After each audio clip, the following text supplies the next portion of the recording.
एका जंगलात दोन मुंग्या राहत होत्या. एक होती छोटी आणि दुसरी जरा मोठी होती. त्या दोघी चांगल्या मैत्रीण होत्या. त्यांचे आयुष्य खूप आनंदात चालले होते. एका दिवशी त्या दोन मुंग्या अन्नाच्या शोधात बाहेर पडल्या.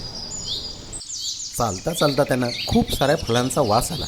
मोठ्या मुंगीने आनंदात उडी मारली आणि फळाजवळ पोचली. छोटी मुंगीही तिच्या मागोमाग गेली. फळे खूप गोड होती, त्यामुळे दोघांनी भरपूर फळे खाल्ली. मोठी मुंगी म्हणाली, आता पुरे झालं, आपल्याला परत आपल्या घराकडे जायला हवं. पण छोटी मुंगी म्हणाली, अजून थोडी खाऊया, इतकी गोड फळं पुन्हा कधी मिळतील. मोठ्या मुंगीने तिला समजलं, जास्त खाल्ली तर आपल्याला चालायला त्रास होईल, आपण वेळेवर परत गेले पाहिजे. छोटी मुंगी ऐकत नव्हती. ती अजून फळं खाऊ लागली. इतक्यात तिथे मोठा पाऊस सुरू झाला आणि त्या दोघींना आपल्या घराकडे धावावं लागलं.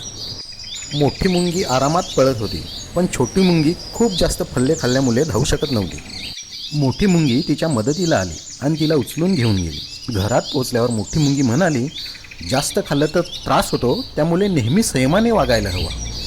छोटी मुंगी म्हणाली, मी चूक केली, पुढच्या वेळेस मी तुझं ऐकेन. या गोष्टीवरून आपल्याला शिकायला मिळतं की कोणतीही गोष्ट जास्त प्रमाणात करणे टाळावे. संयम आणि शहाणपणाने वागणेच योग्य.